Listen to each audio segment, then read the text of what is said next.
Don't worry about the stand. I'll just set it. Okay, we'll open it up for questions right here. Tim May, Letterman Row. Is it on? No audio. No audio. They're working on the audio.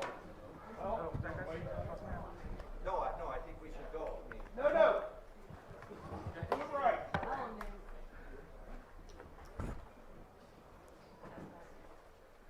you guys get it now? No.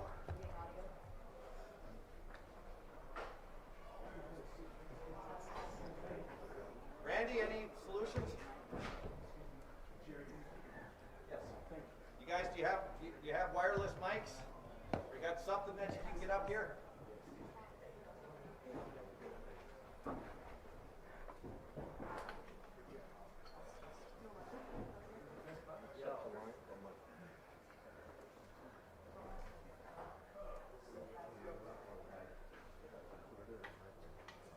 All right, so let's just be as quiet as we possibly can. We're going to open it up. Tim May, Letterman Row. Yeah, we're kind of a clunky start, but y'all only had the ball one time in the first quarter and stuff. But the little sequence that included the block punt seemed to change everything. Yeah. We struggled getting off the field on third down. On that first drop. First one, I think it was third and 10, 11, or 12. So it was third and extra long, and I think they ran it for a first down, and then converted on a couple of third downs. And then we settled down a little bit. We went right down the field, and then took a negative play on the first down. Thought we had the touchdown with Jeremiah, got called back, went into a proof situation, and then they went down the field and scored. So they really controlled the first quarter of the game. I thought about taking the ball early in this game because I knew that that would be their plan, and decided to continue with what we've been doing. And I thought we did a nice job at the end of the first half, going into the third quarter, where that's very, very important to play that way. But like you said, a couple of those turnovers certainly helped us in the first half. Over to the left, Bill Rabinowitz, Columbus Dispatch. Yeah, tough start for the defense. What turned it around? Yeah, I just think we got off the field on third down. They only had 50 yards rushing, but we started getting off the field on third down, got some nice sacks. A couple of those third downs were third and extra longs, where one was a run, and the other one was the bubble screen, and so that kind of continued some drives. But overall, I thought we settled down once those first couple drives hit. Austin Ward, the podcast. You mentioned on Thursday, Carnell coming home. Yeah. The emotions of that, to get him involved with plays that we made. How special is that for really everybody? But Yeah, Carnell's not someone who talks about himself or really even want me talking about him right now and everything that he's been through. But we all know that he lost his mom, and he does not show that every day when he's here. And we say it all the time that the game doesn't care about what you've been through. When you cross that line, you go onto the field, the game doesn't really care, but we do. His teammates do, his coaches do, the people who know Carnell care a lot about him. And just the way that he's handled himself has just been an example to everybody. And we care a lot about him, and to see him get 2 touchdown passes in his hometown in front of I think he had over 25 people here watching him. I know it means a lot to him, but it also means a lot to us. And we're really happy for him today. Stephen Means, Cleveland.com. It seemed like you guys were trying to push the ball down the field as much as possible today with Will Howard, just to get him wrestling. Just obviously, you haven't looked at so many things just offhand. What did you think of the way he threw the ball today? Yeah, I feel like there was some really good ones in there, and we pushed the ball down the field and got some of our playmakers the ball in space, which was great. I think there's other things that we got to do a little better job of, but we know that we want to have balance, and we want to stretch the field vertically and horizontally. And I felt like there were times we did that today. We'll watch the film, get on it, but I feel like when we have the combination of getting completions, throwing the ball down the field, and there was a point there, I think it was the third quarter, maybe the beginning of the fourth, we started to run the ball and get downhill and started cracking the run game, and Chip did a nice job of staying with that. So I thought that was good. I thought the O-line made some adjustments on some of the things they were doing, and that's what we need to get done. So overall good. I would like to see us finish the fourth quarter better, but we did what we needed to do in this game. Adam Rittenberg, ESPN. Ryan, big picture, how has your defense responded from that Oregon game, and what do they still need to some really big games ahead of us, and we know that. We want to be playing our best football in November. I've said that a million times. But, I feel like we've done a better job of getting to the quarterback. I feel like we're playing better technically, fundamentally. We have to continue to do that and understand situations, all the above. So we'll get back in it. And each week is a new season. What you've done in the past has nothing to do with what's going to happen moving forward, other than the fact that you've learned things, and you have to use those experiences to help you move it forward. But what really matters is what we do moving into this game next week. Cameron T. Robinson, The Athletic. Brian, you mentioned the run game. Northwestern's stopped a lot of people on the ground this year. Yeah. For you guys to do that, especially in the second half, and how it down, how important it is to do that. They, like so many teams in the Big Ten, do such a great job against the run. I mean, they're gonna put a bunch of guys in a box, and that's why you saw us push the ball down the field, because when they're gonna put that many guys in a box, you've got to stretch them vertically. And I thought Will did a nice job of, when it wasn't there, checking it down and keeping us on rhythm on some of those plays, and that's good football.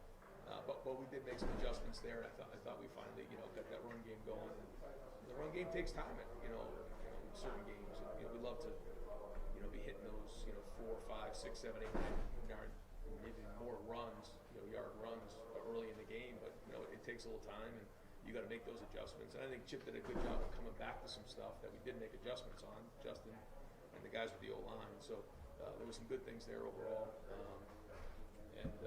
Again, we'll learn from it, we'll grow from it, and every week you got to keep getting better. So we'll do that in the film room tomorrow, and I think move on next week. Pat Murphy, 24/7 Sports. Ryan, it looks like you guys are rotating some of the cornerbacks.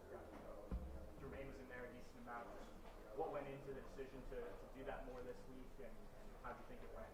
I think we did it last week too, and we'll continue to do that when we feel like it's appropriate to play depth. We've been trying to get that done. We're getting more and more guys reps the last couple of weeks. I think it's helped the overall morale of the team. I think it helps in practice. I think it helps with our depth. I think it's healthy for us.